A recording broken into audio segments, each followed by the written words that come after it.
그날 밤 이후 내 세상은 보이지 않는 금이 가기 시작했다. 평온했던 일상에 던져진 작은 돌멩이 하나가 이토록 큰 파문을 일으킬 줄이야.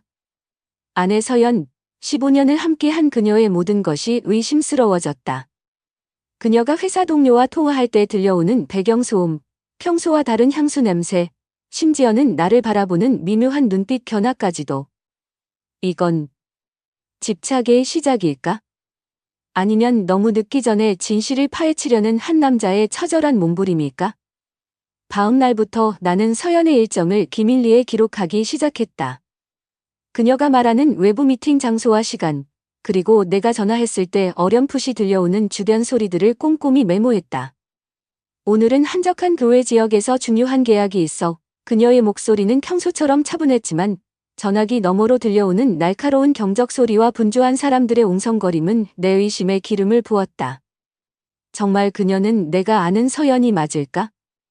우리가 함께 쌓아온 시간들은 다 무엇이었을까? 며칠 뒤 결정적인 단서가 될지도 모르는 물건을 발견했다. 서연의 차 조수석 시트 밑에서였다. 평소 그녀의 취향과는 전혀 다른 값싸 보이는 플라스틱 재질이 나비 모양 머리핀. 서연은 액세서리에 까다로웠고 이런 유치한 디자인은 거들떠보지도 않을 사람이었다. 심장이 쿵 내려앉았다. 이건 누구의 것일까? 혹시 그 남자의 것이리는 없겠지? 아니면 다른 여자의?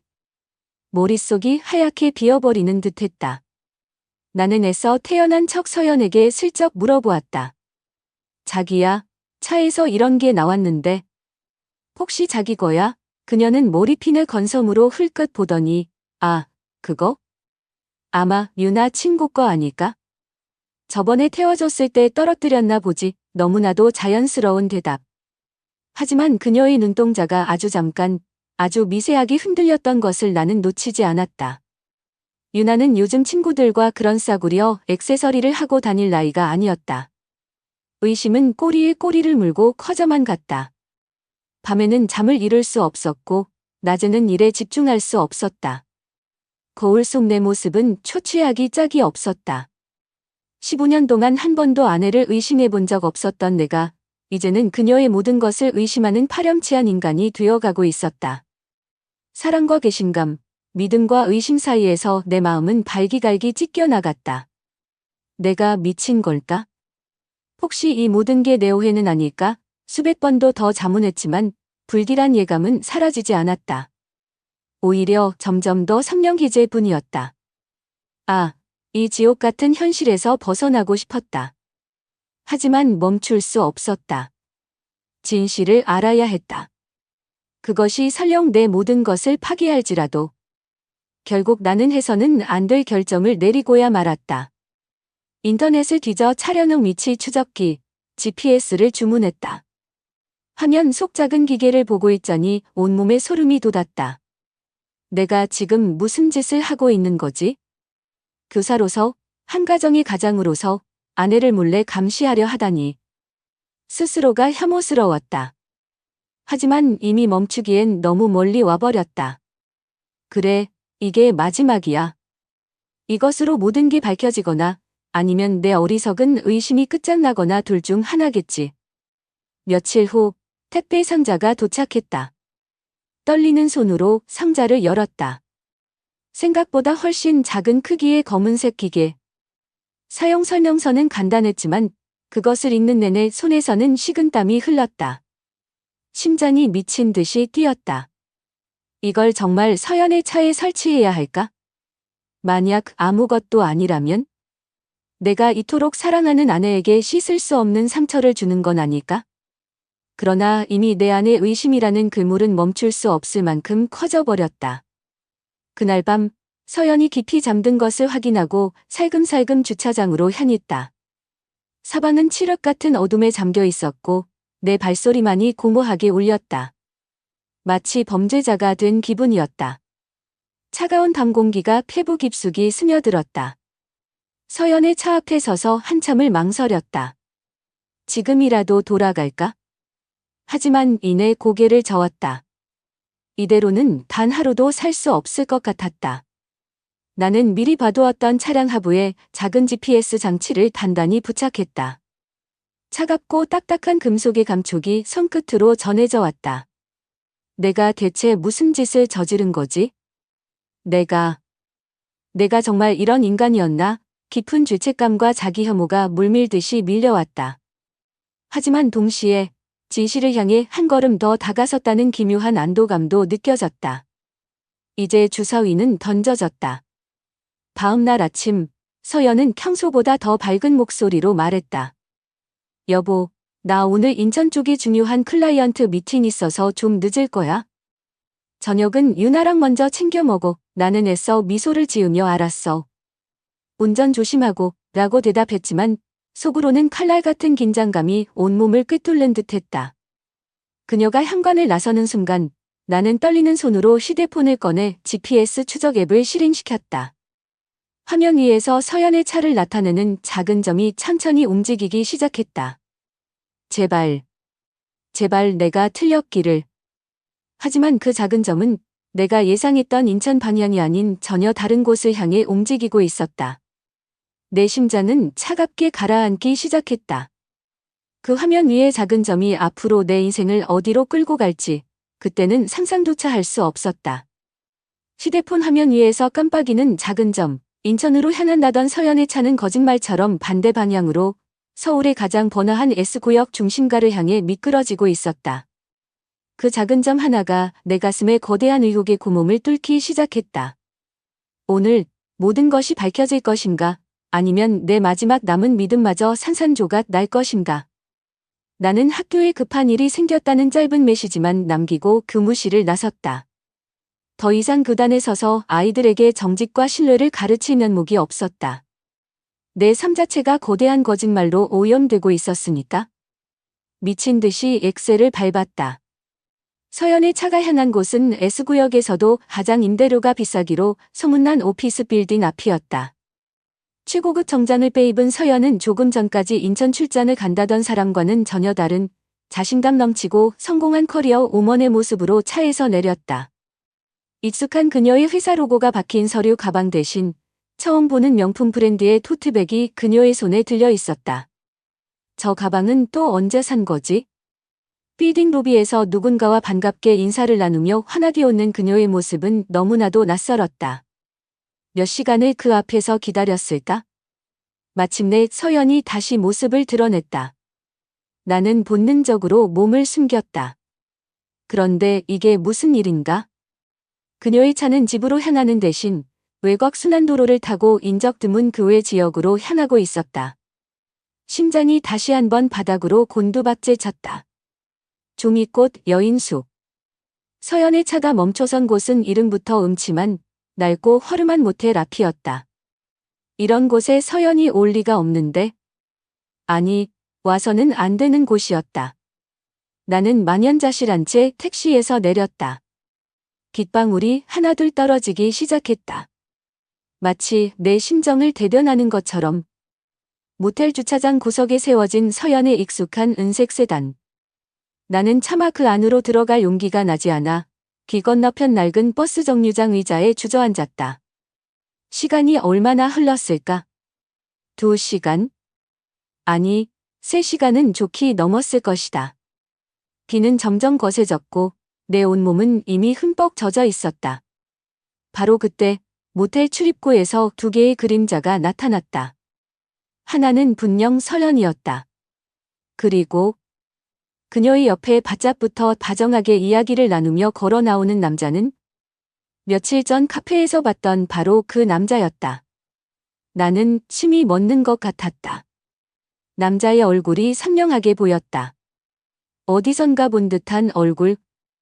뇌리를 스치는 기억의 파편들. 그렇다. 그는 서연의 옛 약혼자 박도준이었다. 10여 년 전 집안의 반대로 헤어졌다고, 그래서 결혼까지 생각했던 그와 어쩔 수 없이 이별했다고 눈물까지 글썽이며 내게 말했던 바로 그 남자. 그런데 왜 그 남자가 지금 서연과 함께 저런 음침한 모텔에서 나오는 거지? 그것도 저렇게 다정한 모습으로? 온몸에 피가 차갑게 식는 것 같았다. 도주는 서연의 어깨를 감싸 안고 있었고 서연은 그의 품에 기댄 채 웃고 있었다. 그 웃음은 내가 지난 몇 년간 한 번도 보지 못했던 진심으로 행복해 보이는 웃음이었다. 가슴 한구석이 무너져 내리는 소리가 들렸다. 아니, 내 세상 전체가 무너지고 있었다. 그날 밤 서연은 평소보다 훨씬 늦게 자정이 다 되어서야 돌아왔다. 잔때 피곤한 얼굴로 인천 미팅이 너무 길어져서 중요한 계약이라 빠질 수도 없었고 정말 힘들었어 라며 능숙하게 거짓말을 늘어놓았다. 심지어는 내게 작은 해산물 세트를 건네며 당신 생각나서 오는 길에 시장 들러 좀 사왔어. 피곤할 텐데 이거라도 먹고 힘내 라고 말했다. 그 순간 나는 구역질이 치밀어 오르는 것을 간신히 참았다. 나는 아무렇지 않은 척 고생했네. 얼른 씻고 쉬어 라고 말했지만 목소리는 형편없이 떨리고 있었다. 그녀는 정말 아무것도 모르는 걸까? 아니면 나를 완벽하게 속이고 있다고 자신하는 걸까? 다음 날부터 나는 서연의 과거를 본격적으로 파헤치기 시작했다. 우선 그녀의 대학 동창 중 가장 친했던 친구에게 연락을 취했다. 어렵게 말을 꺼내자 친구는 한참을 망설이다 충격적인 사실을 털어놓았다. 박도주는 몇 년 전 아내와 이혼했고 지금은 혼자라는 것이었다. 게다가 서연과 박도주는 단순한 옛 약혼자 사이가 아니었다. 그들은 한때 미치도록 사랑했던 사이였고 집안의 반대가 아니었다면 결혼했을 거라는 이야기까지. 내 머릿속은 하얗게 비어버렸다. 그렇다면 서연은 처음부터 나를 속였던 것인가? 우리의 15년 결혼 생활은 대체 무엇이었단 말인가? 의심은 확신으로 견해갔다. 하지만 결정적인 증거가 필요했다. 그러던 어느 날 밤 서연이 욕실에 들어간 사이 그녀의 휴대폰이 울렸다. 발신자 표시 제한 번호. 평소라면 절대 보지 않았겠지만 그날은 달랐다. 나는 홀린 듯 휴대폰을 집어들었다. 그리고 잠금 화면 위로 떠오른 메시지. 김 부장이라는 이름으로 저장된 번호였다. 오늘 정말 황홀했어, 서연아. 다음 주 화요일, 늘 가던 날 호텔 스위트룸으로 예약해놨어. 빨리 보고 싶다. 사랑해. 순간 온몸에 힘이 쭉 빠져나갔다. 김 부장. 회사 사람이 아니었다. 그것은 박도준, 그놈과의 은밀한 약속을 위한 암호명이었던 것이다. 알 호텔 스위트룸. 그들이 미래를 즐기던 장소. 그리고 마지막 문장. 사랑해, 심장이 갈기갈기 찢어지는 듯한 고통과 함께 차가운 분노가 온몸으로 퍼져나갔다. 모든 조각이 완벽하게 맞춰졌다. 이것은 단순한 실수가 아니었다. 이것은 15년간 나를 철저히 기만한 배신이었다. 그리고 개신에는 반드시 처절한 대가가 따르는 법이다. 당신들이 안온하고 역겨운 세상은 이제 끝났어. 내 손에 들린 휴대폰이 분노로 부들부들 떨리고 있었다. 그날 밤 서연의 휴대폰에서 김 부장이 메시지를 확인한 순간 내 안에 무언가가 완전히 부서져 내렸다. 아니, 어쩌면 경고였을지도. 뜨거운 눈물 대신 차가운 분노가 온몸을 휘감았고 복수라는 단어가 머릿속을 떠나지 않았다. 그래, 이 지옥 같은 연극, 이제 끝낼 때가 온 것이다. 하지만 시시한 부부싸움 따위로 끝낼 생각은 추호도 없었다. 그들에게 가장 고통스러운 방식으로 가장 완벽한 무대 위에서 그들이 감히 내 인생과 우리 가족에게 안겨준 배신감과 상처를 온 세상 사람들이 지켜보는 앞에서 되돌려주리라. 내 복수의 디데이는 한 달 뒤로 다가온 서연의 막내 여동생 결혼식이었다. 모든 가족, 친척, 친구들, 그리고 서연의 회사 동료들까지 한자리에 모이는 완벽한 무대. 나는 그날을 위한 치밀한 계획을 세우기 시작했다. 감정에 휘둘리지 않고 철저하게 이성적으로. 마치 한 편의 복수극을 연출하는 감독처럼. 가장 먼저 한 일은 추가 증거 수집이었다. 이미 손에 쥔 증거만으로도 충분했지만 나는 그들의 추악한 관계를 더욱 확실하게 못 받고 싶었다.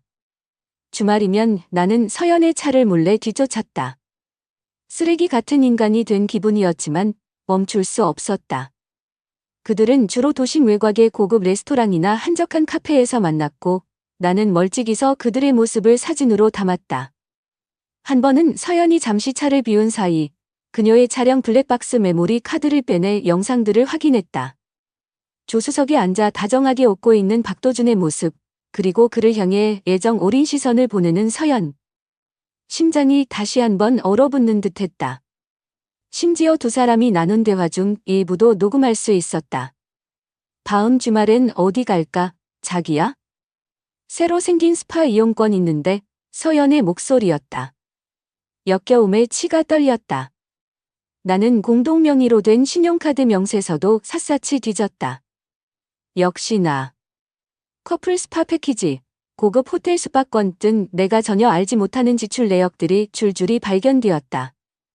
그녀가 지방 학회에 간다고 했던 날, 혹은 회사 워크숍에 참석한다고 했던 바로 그 날짜들이었다. 모든 것이 기만이었다. 이 모든 과정은 지독한 자기 혐오와 싸움이었다. 15년을 함께한 아내의 뒤를 캐고 그녀의 물건을 뒤지는 내 모습은 영락없는 탐정, 아니, 스토커였다. 밤마다 악몽에 시달렸고 낮에는 텅 빈 교실에서 홀로 눈물을 삼켰다. 특히 딸 유나를 볼 때마다 가슴이 미어졌다. 아무것도 모르는 해맑은 아이. 엄마를 세상에서 가장 존경하고 사랑하는 내 딸, 이 모든 진실을 알게 되면 유나는 얼마나 큰 상처를 받을까? 그 생각만 하면 심장이 멎는 것 같았다. 어느 주말 집에 돌아온 유나가 내 얼굴을 보더니 걱정스러운 목소리로 물었다. 아빠, 요즘 너무 마르셨어요. 안색도 안 좋으시고. 학교에 무슨 힘든 일이라도 있으세요? 나는 애써 웃으며 아니야, 유나야. 그냥 요즘 프로젝트 때문에 조금 바빠서 그래. 신경 쓰지 마, 라고 둘러댔지만 유나는 믿지 않는 눈치였다. 딸아이의 그 순수한 걱정 어린 눈빛이 비수처럼 가슴에 꽂혔다. 이런 나에게 아빠 자격이 있는 걸까? 나는 변호사를 찾아가 이혼 소송과 상간자, 위자료 청구 소송에 대해 상담을 받았다. 변호사는 내가 수집한 증거들을 보더니 증거는 충분합니다. 다만 일부 증거는 수집 과정에서의 합법성 문제가 제기될 수 있지만 전반적인 상황을 고려할 때 승소 가능성은 매우 높습니다. 라고 말했다. 그의 말을 들으니 조금은 안심이 되었지만 한편으로는 이 모든 것이 현실이라는 사실에 절망감이 밀려왔다. 법정 싸움, 이혼. 내가 이런 단어들과 얽히게 될 줄이야? 결혼식 일주일 전 나는 복수의 마지막 퍼즐을 맞추기 시작했다. 서연과 박도준의 사진들, GPS 이동 경로, 통화 녹음 파일, 신용카드 내역, 그리고 그들의 미래를 암시하는 메시지들까지. 모든 증거를 모아 하나의 영상으로 편집했다. 영상을 만드는 내내 손이 떨렸지만 멈추지 않았다. 그들의 행복한 미소 뒤에 숨겨진 추악한 진실을 세상에 알려야 했다. 결혼식 전날 밤, 서연은 신부 측 가족 모임에 참석한다며 들뜬 모습으로 집을 나섰다. 나는 홀로 남아 마지막으로 영상과 축사를 점검했다. 모니터 속에는 우리의 행복했던 지난 날들의 사진과 함께 서연과 박도준의 미래 장면들이 교차 편집되고 있었다. 우리의 결혼 사진, 유나가 태어났을 때 함께 찍었던 가족 사진, 그리고 종이꽃 여인숙 앞에서 다정하게 팔짱을 끼고 있는 서연과 박도준의 모습. 눈물이 왈칵 쏟아질 것 같았지만 이를 악물고 참았다. 이제 와서 약해질 수는 없었다. 나는 모든 파일을 USB에 담았다. 이것이 내 15년 결혼 생활에 대한 마침표이자 그들에 대한 처절한 복수의 시작이었다. 창밖은 여전히 어두웠지만 내 마음속에는 이미 차가운 결단의 빛이 떠오르고 있었다. 결혼식 당일 아침, 나는 그 어느 때보다 차분했다. 어젯밤 뜬 눈으로 지새우며 수없이 반복했던 영상과 축사. 내 손에는 작은 USB 하나가 들려 있었다. 그 안에는 15년 결혼 생활의 종지부를 찍을, 그리고 두 사람의 추악한 가면을 벗겨낼 모든 것이 담겨 있었다. 서연은 아무것도 모른 채 동생의 결혼식이라며 아침부터 화사하게 치잔하고 있었다. 여보, 나 이 드레스 어때? 너무 과하지 않지? 그녀가 내게 물었다. 그 모습을 보니 오히려 내 결심은 더욱 단단해졌다. 곧 알게 될 것이다. 오늘 이 축제의 현장이 당신들에게는 지옥의 심판대가 될 것이라는 것을. 이제 곧 축제의 가면은 벗겨지고 심판의 시간이 시작될 것이다. 결혼식장의 화려한 조명 아래 축복과 환호가 넘실거렸다. 팰리스 로열 웨딩홀은 오늘만큼은 세상에서 가장 행복한 공간처럼 보였다. 하지만 내 심장은 얼음장처럼 차가웠고 주머니 속 작은 USB는 마치 시한폭탄처럼 느껴졌다. 오늘 이 축제의 한복판에서 나는 가장 잔혹한 진실의 폭탄을 터뜨릴 것이다. 모두가 지켜보는 앞에서 그들의 위선적인 가면을 갈기갈기 찢어버릴 것이다. 나와 서연, 그리고 딸 유나는 하객들 사이에 앉아 있었다. 서연은 동생이 결혼식에 한껏 들뜬 표정이었고 유나는 아름다운 드레스를 입고 살짝 긴장한 듯한 모습이었다. 내 시선은 어느새 맞은편 테이블에 앉아있는 박도준에게 향했다. 그는 여전히 번지르르한 모습으로 주변 사람들과 웃으며 이야기를 나누고 있었다. 마치 아무 일도 없었다는 듯한 그의 태연함의 속에서 찬불이 일었다. 그와 눈이 마주쳤지만 그는 가볍게 목례만 할 뿐 그 어떤 동요도 보이지 않았다. 정말이지 뻔뻔하기 짝이 없는 인간이었다. 식이 진행되고 드디어 신랑 신부의 가족 대표 축사 시간. 서의자의 안내에 따라 내가 단상으로 올라섰다. 수많은 하객들의 시선이 일제히 내게 쏠렸다. 서연은 만족스러운 미소를 지으며 나를 바라보았고 유나는 응원하는 눈빛을 보냈다. 나는 마이크 앞에 서서 잠시 숨을 골랐다. 안녕하십니까? 신부의 형부되는 강민준입니다. 오늘같이 좋은 날 두 분의 아름다운 결혼을 진심으로 축하드립니다. 표준적인 인사말로 시작했다. 그리고 잠시 말을 이었다. 결혼은 두 사람이 만나 하나의 미래를 만들어가는 소중한 약속입니다. 서로 신뢰하고 존중하며 어떤 어려움이 닥쳐도 함께 헤쳐나가시길 바랍니다. 여기까지는 평범한 축사였다. 하객들은 고개를 끄덕이며 미소를 지었다. 나는 품에서 노트북과 USB를 꺼냈다. 오늘 저는 신랑 신부에게 아주 특별한 선물을 준비했습니다. 이 자리에 계신 모든 분들께 결혼의 진정한 의미, 그리고 때로는 우리가 믿었던 사랑과 신뢰가 얼마나 허망하게 무너질 수 있는지 생각하게 해줄 짧은 영상입니다. 갑자기 장례가 술렁이기 시작했다. 예정에 없던 순서였기 때문이다. 서연의 얼굴에 당혹감이 스쳐 지나갔다. 민준 씨, 지금 뭐 하는 거예요? 그녀의 눈빛이 불안하게 흔들리고 있었다. 나는 그녀와 눈을 마주치지 않고 정면의 대형 스크린을 향해 고개를 돌렸다. 영상이 시작되었다. 처음에는 아름다운 음악과 함께 신랑 신부의 행복한 모습, 그리고 결혼을 축하하는 따뜻한 메시지들이 흘러나왔다. 하객들은 잠시 안도하는 듯했다. 하지만 그것도 잠시, 화면은 순식간에 암전되었다가 전혀 다른 장면으로 바뀌었다. 가장 먼저 등장한 것은 서연과 박도준이 종이꽃 여인숲 앞에서 다정하게 팔짱을 끼고 들어가는 모습이었다. 선명한 화질이 사진이었다. 이것은 한 달 전 제 아내 서연 씨가 안양으로 출장을 간다고 했던 바로 그날의 모습입니다. 내 차분하지만 단호한 목소리가 장내에 울려 퍼졌다. 객석은 찬물을 끼얹은 듯 조용해졌고 이내 경악과 혼란으로 가득 찬 옹성거림이 파도처럼 밀려왔다. 서연의 얼굴은 백지장처럼 하얗게 질려 있었다. 그녀는 자리에서 벌떡 일어나 비틀거리며 내게 다가오려 했다. 여보. 이게 무슨... 당장 멈춰요. 제발. 그녀의 목소리는 처절하게 떨리고 있었다. 하지만 이미 늦었다. 스크린에는 연이어 증거들이 쏟아져 나왔다. 호텔 로비에서 함께 걸어가는 두 사람의 모습, 그들이 주고받았던 김 부장과의 은밀한 메시지들. 오늘 정말 황홀했어, 서연아. 다음 주 화요일, 늘 가던 알 호텔 스위트룸으로 예약해놨어.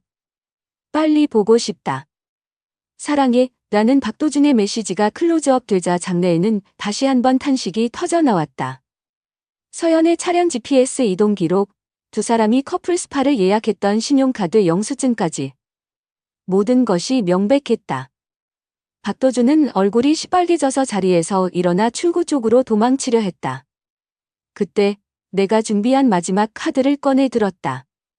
박도준 씨, 거기 서시죠. 도망갈 생각은 마십시오. 당신의 전 부인에게도 이 모든 자료가 지금 즉시 전달될 예정입니다. 현재 아이 양육권 문제로 소송 중이시라고 들었는데 이 자료들이 아주 유용하게 쓰일 것 같군요. 안 그렇습니까? 그 말에 박도준은 얼굴이 하얗게 질린 채 그 자리에 얼어붙어 버렸다. 그는 현재 전처와 아이 양육권 문제로 법정 다툼 중이라는 정보를 나는 이미 알고 있었다. 서연은 결국 무대 앞으로 다가와 내 팔을 붙잡고 울부짖었다. 민준 씨. 제발 그만해요. 내가 잘못했어요. 다 내 잘못이야. 나는 그녀의 손을 차갑게 뿌리쳤다. 이제 와서 그만두기엔 너무 늦었어. 서연 씨, 여기 있는 모든 사람들이 당신의 진짜 모습을 똑똑히 봐야 해. 하딕석은 그야말로 아수라장이었다. 서연의 부모님은 만연자실한 표정으로 주저앉아 계셨고 어머니는 손으로 입을 가린 채 흐느끼고 계셨다. 아버지는 분노로 얼굴이 시뻘리 달아올라 당장이라도 내게 달려들 기세였다. 하지만 그 무엇보다 나를 고통스럽게 한 것은 딸 유나의 모습이었다. 처음에는 어리둥절한 표정으로 스크린과 나를 번갈아 보던 유나는 점차 상황을 이해하기 시작하면서 얼굴이 하얗게 질려갔다. 그리고 마침내 작은 어깨를 들썩이며 울음을 터뜨리기 시작했다. 엄마, 이게 다 진짜야? 아니라고 말해줘. 제발. 이 유나의 떨리는 목소리가 텅 빈 결혼식장에 처절하게 울려 퍼졌다. 서연은 아무 대답도 하지 못한 채 그저 고개를 숙이고 흐느낄 뿐이었다. 그 침묵이 모든 것을 말해주고 있었다. 나는 마이크를 다시 잡았다. 저는 오늘부로 윤서연 씨와의 15년간의 결혼 생활을 끝내고 이혼 절차를 밟을 것이며 박도준 씨에게는 법적으로 위자료를 청구할 예정입니다. 이 자리에 계신 모든 분들이 그 증인이 되어 주셨으니 감사합니다. 마지막 말을 마치고 단상에서 내려와 신랑 신부에게 다가가 고개를 숙였다. 두 분의 결혼식을 망쳐서 정말 죄송합니다. 하지만 저로서는 이것이 진실을 알릴 유일한 방법이었습니다. 부디 행복하십시오. 그리고 나는 울고 있는 유나에게 다가가 떨리는 작은 손을 잡았다. 우리는 함께 아수라장이 된 결혼식장을 빠져나왔다. 등 뒤로는 서연의 절규와 사람들의 경악 어린 수군거림이 파도처럼 밀려왔다. 하지만 나는 단 한 번도 뒤돌아보지 않았다. 차가운 가을 밤 공기 속 딸아이의 처절한 울음소리만이 내 가슴을 후벼 팠다. 모든 것이 끝났다. 아니, 어쩌면 이제부터가 진짜 시작일지도 몰랐다.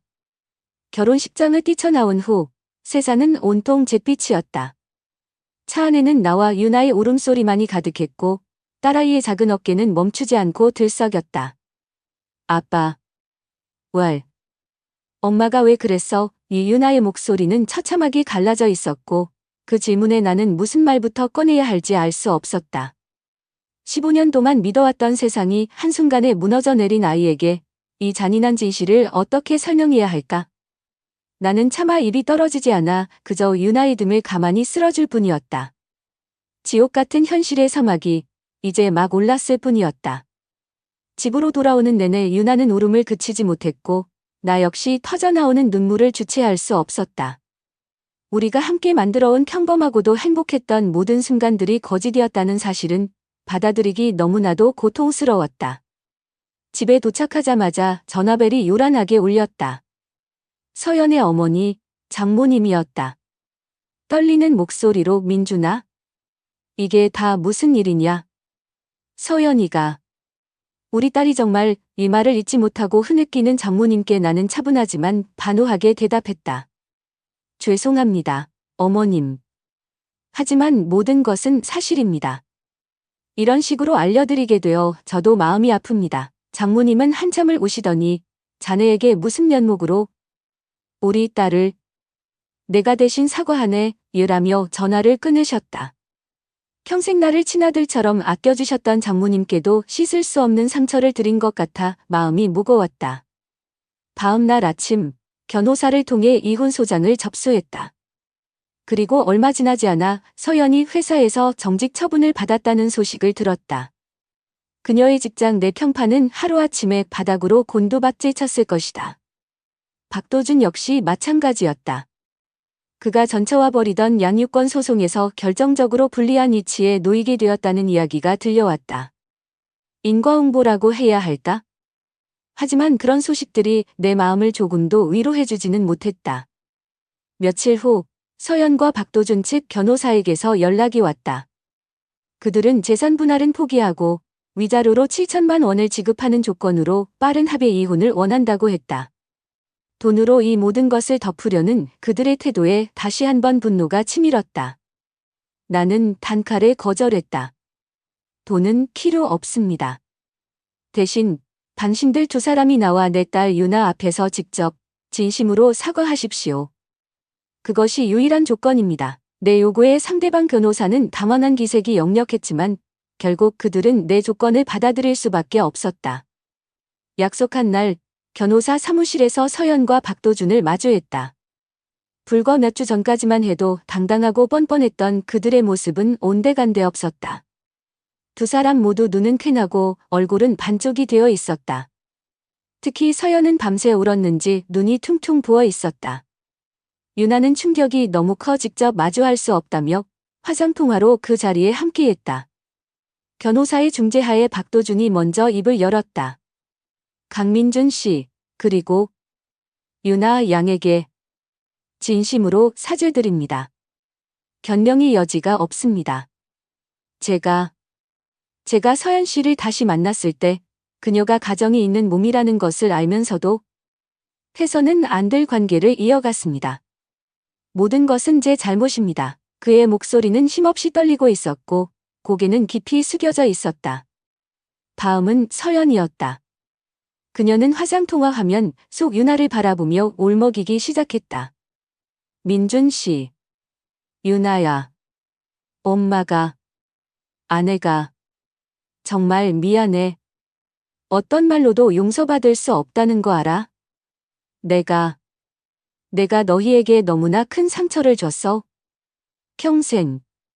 평생 이 죄를 안고 살아갈게. 서연은 더 이상 말을 잇지 못하고 오열했다. 화면 속 유나는 아무 말 없이 눈물만 뚝뚝 흘리고 있었다. 그 작은 아이가 감당하기에는 너무나도 버거운 진실이었으리라. 그들의 사과가 진심인지 아닌지는 중요하지 않았다. 다만 이 지긋지긋한 관계를 끝내기 위한 하나의 절차일 뿐이었다. 나는 준비된 이혼 합의서에 담담하게 서명했다. 그 후 박도준은 결국 양육권 소송에서 패소했고 사회적으로도 큰 타격을 입었다는 소식을 전해 들었다. 서연은 다니던 회사에서 해고당한 후 아무도 모르는 지방 소도시로 내려갔다고 했다. 그곳에서 작은 식당 일을 시작하며 조용히 지낸다는 풍문도 들려왔다. 어쩌면 그것이 그들이 저지른 죄에 대한 최소한의 대가일지도 몰랐다.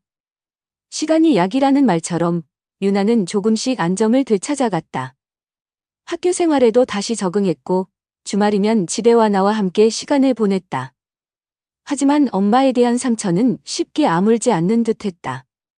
어느 날 저녁 유나가 내게 조심스럽게 물었다. 아빠, 엄마. 가끔 생각나도 괜찮은 거예요? 나는 유나를 가만히 안아주며 말했다. 물론이지, 유나야. 엄마는 언제나 내 엄마니까.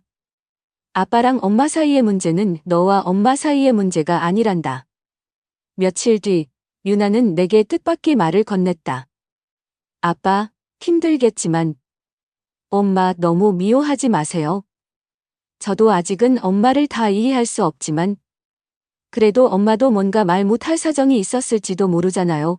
어린 딸의 그 한마디가 내 가슴을 깊이 울렸다.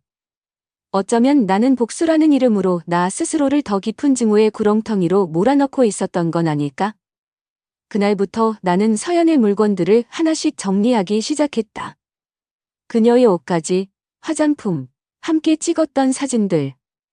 15년의 추억이 담긴 물건들을 상자에 담을 때마다 가슴 한구석이 아려왔지만 동시에 아주 조금씩 마음이 가벼워지는 것을 느꼈다. 집안은 낯설 만큼 텅 비어 보였지만 이상하게도 숨막히던 공기가 조금은 거친 듯했다. 이것으로 정말 한 시대가 끝난 것일까? 잿더미 속에서 아주 작은 희망이 불씨라도 다시 피어오를 수 있을까? 문득 유나의 말이 귓가에 맴돌았다. 아빠, 엄마 너무 미워하지 마세요. 어쩌면 용서가 아닌 이해가 우리 부녀에게 새로운 시작을 가져다 줄지도 모른다는 생각이 아주 희미하게, 아주 천천히 고개를 들기 시작했다. 시간은 강물처럼 흘러 마침내 법원에서 이혼 판결문이 날아들었다. 얇은 종이 한 장이 담긴 법적 효력. 그것은 서연과의 15년 결혼 생활의 공식적인 종결이자 나와 내 딸 유나의 새로운 삶이 시작되는 신호탄이었다. 텅 빈 집안, 서연의 흔적은 깨끗이 사라졌지만 그 빈자리를 채우는 것은 더 이상 절망이나 분노가 아니었다. 아주 조금씩, 아주 천천히 새로운 희망과 평온함이 스며들고 있었다. 나는 이제 온전히 싱글 대디로서의 삶을 살아가고 있었다. 아침 일찍 일어나 유나의 도시락을 싸고 학교에 출근해 아이들을 가르치고 퇴근 후에는 유나와 함께 저녁을 먹으며 하루 동안 있었던 소소한 이야기들을 나누는 것, 그것이 우리의 새로운 일상이 되었다. 유나는 생각보다 훨씬 더 씩씩하고 밝았다. 대학 생활에도 빠르게 적응했고 새로운 친구들도 많이 사귀었다. 주말이면 집에 돌아와 나와 함께 영화를 보거나 근처 공원으로 산책을 나갔다. 우리는 예전보다 더 많은 대화를 나누었고 서로에게 더 깊이 의지하게 되었다. 유나의 웃음소리가 집안에 다시 울려 퍼질 때마다 나는 세상 그 무엇과도 바꿀 수 없는 행복을 느꼈다. 나 자신에게도 변화가 찾아왔다. 지난 15년간 잊고 지냈던 소소한 즐거움들을 하나씩 되찾기 시작한 것이다. 주말이면 카메라를 들고 혼자 산에 올랐다. 정상에서 내려다보는 팍 트인 풍경은 복잡했던 마음을 정화시켜 주었고 맑은 공기는 머릿속까지 상쾌하게 만들었다. 서재에 먼지가 쌓여있던 책들도 다시 꺼내 읽기 시작했다. 한때 문학교사를 꿈꿨던 젊은 시절의 열정이 되살아나는 듯했다. 자전거를 타고 한강변을 달리기도 하고 가끔은 아무 생각 없이 멍하니 앉아 창밖 풍경을 바라보기도 했다. 그렇게 나는 아주 천천히 나만의 시간과 평화를 찾아가고 있었다. 그렇게 6달이라는 시간이 흘렀을까? 어느 날 퇴근길에 우편함을 열어보니 낯선 봉투 하나가 들어 있었다. 발신인 주소도 이름도 적혀 있지 않았다. 하지만 봉투에 적힌 단정한 글씨체는 너무나도 익숙했다. 서연이었다. 심장이 살짝 내려앉는 것을 느꼈지만 나는 애써 태연하게 봉투를 열었다. 짧은 편지 한 통과 함께 작은 메모지에 새로운 전화번호가 적혀 있었다. 민준 씨, 내가 다 틀렸어요. 당신과 유나에게 씻을 수 없는 상처를 준 거 정말 미안해요. 한때 아주 많이 당신을 사랑했어요. 용서해달라는 말은 하지 않을게요. 그냥 아주 가끔이라도 내 생각을 해준다면 그걸로 됐어요. 편지를 읽는 동안 내 마음은 이상하리만치 평온했다. 예전 같았으면 분노하거나 혹은 가슴 아파했을지도 모른다. 하지만 지금은 아니었다. 나는 편지를 조용히 반으로 접어 망설임 없이 갈기갈기 찢어 휴지통에 던져 넣었다. 더 이상 그녀의 말 한마디에 내 감정이 흔들리는 일은 없을 것이다. 창밖을 내다보니 어느새 완연한 가을이었다. 붉고 노랗게 물든 나뭇잎들이 바람에 흩날리고 있었고 하늘은 더없이 높고 푸르렀다. 마치 내 인생의 새로운 계절이 시작되었음을 알리는 것처럼. 그때 휴대폰이 짧게 울렸다. 유나에게서 온 문자 메시지였다. 아빠. 오늘 친구들이랑 영화 보고 저녁까지 먹고 좀 늦을 것 같아요. 걱정 마시고 먼저 주무세요. 사랑해요. 나는 빙글에 미소를 지으며 답장을 보냈다. 알았다. 우리 딸 영화 재미있게 보고 너무 늦지 않게 들어와. 아빠도 사랑한다. 혼자 먹게 될 저녁이었지만 조금도 외롭거나 쓸쓸하지 않았다. 오히려 마음 한구석이 따뜻하게 채워지는 느낌이었다. 교무실 내 책상 위에는 얼마 전 유나와 함께 등산 가서 찍은 사진이 놓여 있었다. 활짝 웃고 있는 나와 유나. 그 웃음 속에는 과거의 아픔을 이겨낸 단단함과 서로를 향한 깊은 신뢰가 담겨 있었다. 나는 사진을 가만히 바라보며 나지막이 읊조렸다. 과거는 과거일 뿐, 중요한 건 지금, 그리고 앞으로 우리 부녀가 함께 만들어갈 행복한 날들이다. 더 이상 거짓과 위선으로 가득 찬 어두운 터널 속을 헤맬 필요가 없었다. 비록 아프고 힘든 과정이었지만 진실은 결국 우리를 자유롭게 했고 새로운 시작을 위한 용기를 주었다. 창문을 활짝 열었다. 선선한 가을바람이 얼굴을 스치며 가슴 깊숙이 스며들었다. 길고 어두웠던 터널을 지나 마침내 빛을 보게 된 기분. 나는 더 이상 과거에 얽매이지 않을 것이다. 오직 유나와 함께 새롭게 펼쳐질 빛나는 미래를 향해 나아갈 것이다. 그것이 내가 찾은 진정한 평온이자 자유였다.